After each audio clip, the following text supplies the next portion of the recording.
اور بھی کتابیں ہیں بہت سی، آپ مطالعہ کریں، ہمارے موبائل میں تو ہے، پڑھتے رہتے ہیں۔ آپ پڑھیں گے نا تو پھر سمجھ میں آئے گا کہ غوث اعظم نے ان کرامتوں پر کوئی توجہ نہیں تھی، ان کی توجہ اسلام کی تعلیمات، تزکیۃ النفوس، تزکیۃ القلوب پر خاص توجہ۔ آپ دیکھ لیں، آپ ان کی تقریریں دیکھ لیجئے، پھر مدرسے پڑھانے کا زمانہ دیکھ لیجئے بیٹا، سبحان اللہ۔ دیکھیں آپ، جن کی حضرت غوث اعظم، تو ان سے پوچھا گیا حضور تو آپ کو احساس ہوا کہ آپ اللہ کے ولی ہیں؟ تو آپ ارشاد فرماتے ہیں کہ غالباً میری عمر 10 سال کی آس پاس رہی ہوگی جب میں ابتدائی تعلیم کے لیے مدرسہ، جسے آپ مکتب کہتے ہیں، اب تو ہر مکتب مدرسہ ہو گیا ہے بہرحال، تو جب میں مدرسہ جاتا تھا تو ایک غیب سے آواز آتی تھی، اے مدرسہ کے بچوں جگہ کشادہ کر دو کیونکہ اللہ کا ولی آ رہا ہے۔ یہ شان تھی بہت زیادہ، شان تو بہت نرالی۔ مصطفیٰ جان رحمت صلی اللہ علیہ وسلم کی سیرت و کردار کے اتنے آپ آئینہ تھے، اتنے آئینہ تھے کہ وہ صفات نبوت کا وہ مظہر اور پرتو آپ کو بنا دیا گیا۔ وہ شان غوث اعظم ہے۔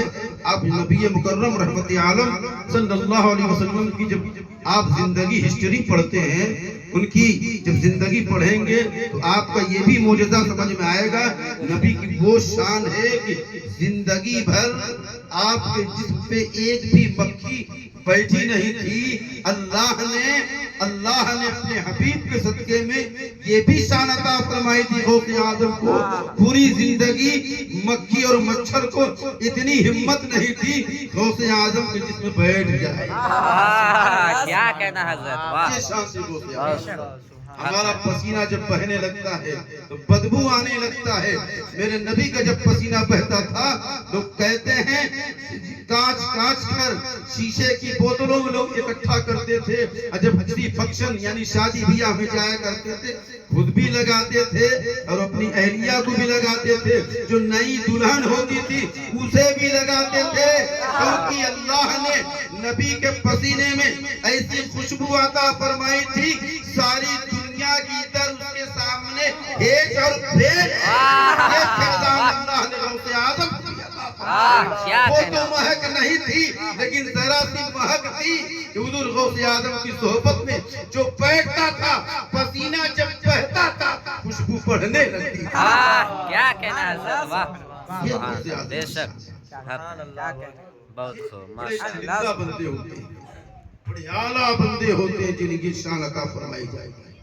جب آپ پیدا ہونے لگے تو بڑے بڑے انبیاء کرام تشریف لائے تھے، ان میں آقا دو جہاں صلی اللہ علیہ وسلم تشریف فرما ہوتے ہیں، ارشاد فرماتے ہیں، اے ابو صالح سنو، تمہارے گھر ایک بچہ پیدا ہونے والا ہے، وہ عام بچہ نہیں ہوگا، اس کی شان ولیوں میں الگ شان ہوگا، الگ شان ہوگا۔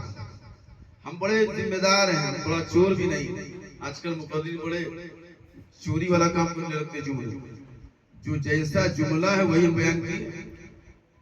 یہ نبی کی زبان سے جو جملہ ہے مکتوب اور ملفوظ میں لکھا ہے یہی جملہ ہے۔ عجب شان، یہ نہیں لکھا ہے کہ یہ مقام ہوگا، یہ مقام ہوگا، ما قبل ما بعد والا نہیں، جو ملفوظ میں وہی بیان کی۔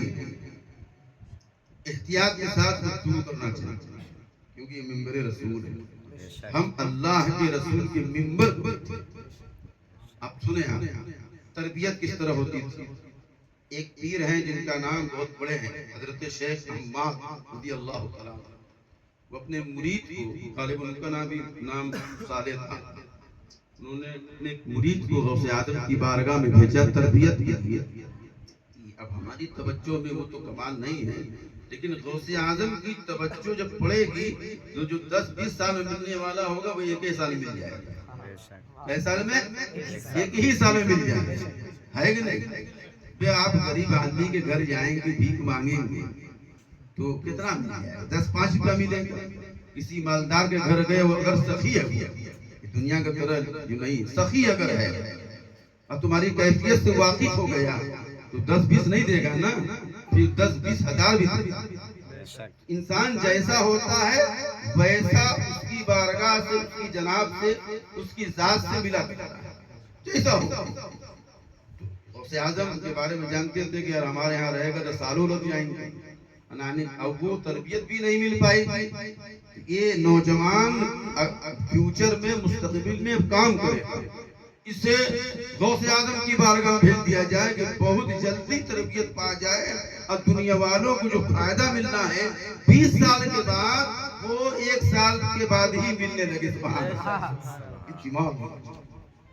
اس نہیں کسی شاگرد کو آپ نے پھنسا دیا تو پھنسائے رہا آپ نے 5 سال 10 سال، نہ، اگر آپ نے دیکھا یہ شاگرد ذہین ہے، آپ سے جتنا ہو سکا آپ نے اسے دے دیا، پھر اسے راستہ بتاؤ، بیٹا تم آگے چل کے بڑا کام کر سکتے ہو، تم اس مدرسے میں چلے جاؤ، بڑا مدرسے میں چلے جاؤ، کیونکہ ذہن دیکھ کر استاد کو فیصلہ کرنا چاہیے، نہیں تو میدان محشر میں استاد سے پوچھا جائے گا اللہ نے تمہیں یہ دماغ دیا تھا، تم بچے سے واقف تھے، یہ بڑا کام کر سکتا ہے، تم نے الجھایا کیوں، اسے پھنسایا کیوں، یہ تو کام بڑا کر سکتا تھا لیکن تمہاری وجہ سے یہ بڑا کام کر نہ سکا، اس کا بھی حساب اللہ کی بارگاہ میں دیں گے۔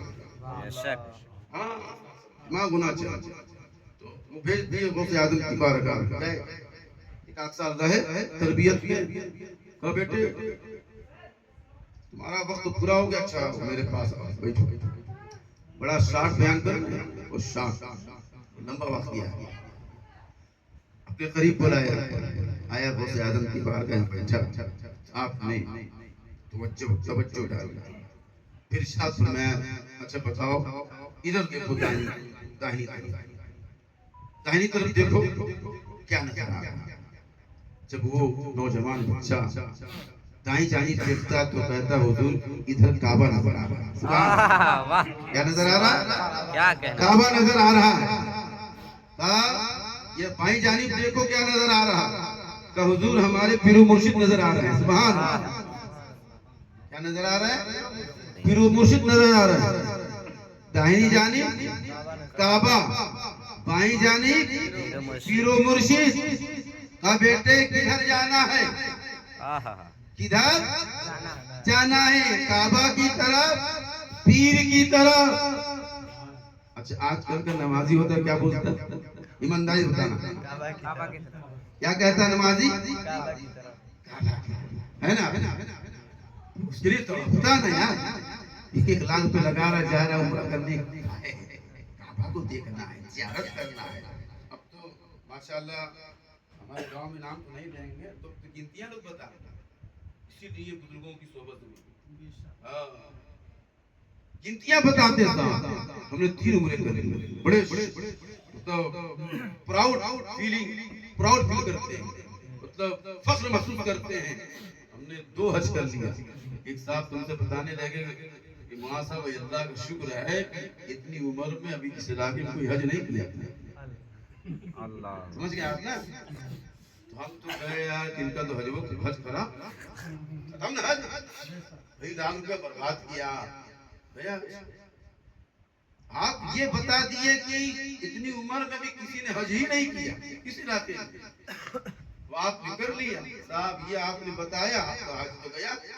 ایسی حج عبادت اور دیگر مجاہدات اور ریاضتوں کے تعلق جو حدیث میں دیا ہے، اللہ ارشاد فرماتا ہے اس عبادتوں کو ہم منہ پہ مار دیں گے، کیونکہ تم نے دنیا کو دکھانے کے لیے کی ہے، جو اللہ کے لیے کی جاتی عبادت اسے قبول کیا جاتا ہے، جو دنیا کو دکھانے کے لیے کی جاتی ہے اسے منہ پہ مار دیا جاتا ہے۔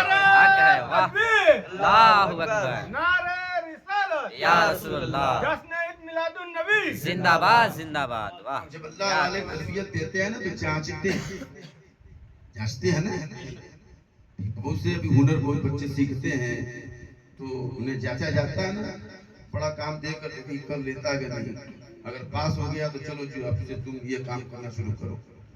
تو یہ اللہ والے بھی جانچتے ہیں کہ یہ 1 سال میری تربیت میں رہا، صحبت میں رہا ہے، یہ نفس کی خواہشات کو مارا ہے، آیا یہ کھرا اترتا ہے کہ نہیں، اسے بھیجنا ہے فیلڈ میں، اسے میدان میں بھیجنا ہے، تبلیغ کے میدان میں.